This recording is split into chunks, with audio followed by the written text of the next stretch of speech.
Okay, this is for those who are reluctant and who don't know if they should take that JAB or not. And this is also for those haters that keep on with these negative comments on my page, since I'm opposed to it. This young lady here is in the medical profession, y'all. Listen to her story, what she's saying.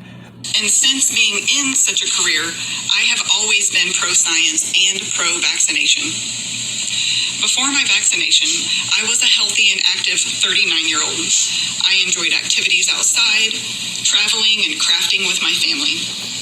I also cherished my work in a very busy pediatric dental office.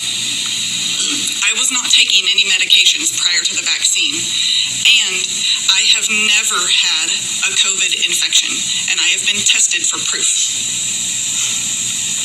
In January, my life changed drastically. Immediately after the injection, I felt an odd tingling type dripping sensation in my arm. I had immediate heart palpitations and a feeling as if I was going to pass out. I'm so sorry. And my blood pressure reading was so high that I don't know how I didn't have a stroke. I cannot quote what it was, but as a hygienist, I take blood pressure readings on my patients before I treat them, my adult patients. And it was so high that I was scared in that moment that something was happening to me. I did eventually stabilize. They monitored me for the 15 minutes and then an extra 30 minutes after. And I did stabilize, so they went on ahead and sent me home. When I got home, I felt a little, woozy, a little dizzy. The next couple of days, I just had a headache and just kind of that feeling of unwell. All of the things that I had signed up for to get the vaccine. But it was 3 days later that my symptoms increased and accelerated. I had a sharp stabbing pain in my scapula area that was just this intermittent, like a knife stabbing pain. I had tingling and numbness throughout my body. It ran down both my arms. I certainly didn't invent deodorant, but I changed just about everything about it. Guys. I also still had the heart palpitations. I had these internal vibrations. And the only way I can explain the internal vibrations is it feels like you have this little electric shock running through your body. Like you're stuck in a vibrating chair, like glued into it, and it never stops. I have tremors in my hands, which has made me leery if I'll ever be able to practice as a hygienist again.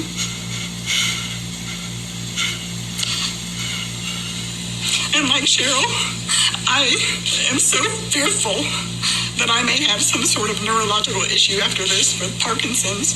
They have ruled out MS, but again, they have not told me that I have anything. They can tell me what I don't have. I have swollen lymph nodes, brain fog. I had brain fog so extreme that I would be having a conversation with someone and I would black out. Try to come back to that conversation and nothing was there. Swollen lymph nodes, muscle weakness, unexplained skin rashes. I had convulsions and nighttime seizures. I had to have my 6-year-old daughter wake me up from a fit in the middle of the night. No 6-year-old should have to do that for their parent. I have also experienced thick, clotting, heavy menstrual cycles. I was so afraid that I literally, and I have it with me, I prepared my will and my obituary for my family because I didn't think that I would wake up to the next day. I have reported my symptoms to VSafe, VAERS, CDC, FDA, Pfizer. I have also sent information to 2 very well-known research institutes, and I have also reached out to prestigious universities. I've been dealing with this for 5 months. These past 5 months, my severe neurological reactions continue to plague me. Every day feels like I'm trapped in the movie Groundhog Day. I go to sleep, praying, thinking I'm going to wake up the next morning and be better. And I'm not. I've had multiple tests, more than any person should have to go through this time in their life. I have had x-rays, blood work, MRIs, CT scans, ultrasounds, EEGs, and more. To date, the medical community has still remained baffled and unable to restore my health. I'm scared and frightened for my future. So I do have hope. And this is why I'm here today, speaking out. This is not an easy thing to do, guys. But I hope that our conditions will be researched and studied. I hope that we can find a solution and a pathway to health. That's all we want. I would give anything. I would give my whole life savings if I could go back to January 17th and never to have had to experience this in my life. And 3, that those that are suffering and that those that will come behind us, because the vaccine is still rolling out, that they will benefit from us coming forward and speaking today. We have suffered long enough. I think that we do deserve this time that you've given us today, and we are so gracious that you've taken your time to be here today. But we do deserve to be seen, which you are seeing us today, and heard. You're listening, but we need to be believed. That is the biggest issue. We just want you guys to believe that this is real. We are real Americans. We are real people experiencing these side effects. So I thank you for doing just that today. Wow. You see, that this is craziness, you know. My heart goes out to her, my prayers, thoughts and prayers to her, and not only to her, but other people who have went out there and got that and been sick behind it, because mainstream media not going to tell you. And my shout out to Fox News for covering that. What is that? No, that's News Now. It's from Fox. From covering that.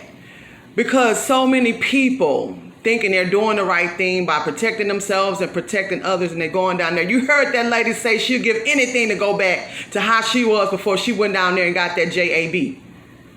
This is a lady who's in the health profession. Did y'all hear when she said her 6-year-old baby had to wake her up, had to come to her aid? What mother do you know of would want their child to go through something like that?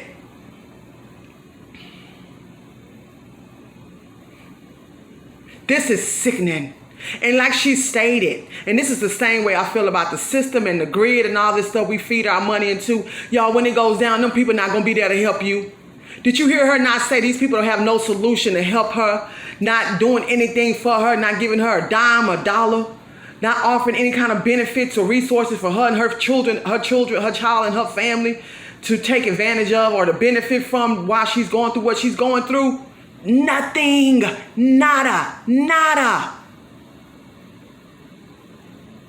And the fortunate thing is they probably laughing somewhere while they sitting back on their billions and trillions of dollars that they've received. This is not funny to me anymore. It's never been funny. But when I hear stories like that, I really get upset. When we gonna come together? She shouldn't have to fight by herself. We should all get with one another. And I know that in times of battle, it's not easy. And when you're standing up for something that's right, it's not easy. But it's necessary. What they're doing is criminal. It's evil. And the preacher said not to give any praise to it because that's what the devil wants. So I'm not going to give any praise to it. But what I am going to say, that it's time out. And they won't win. We can't let them win. You've been warned. This is part 2. You've been warned. Take care of your family. Keep surviving.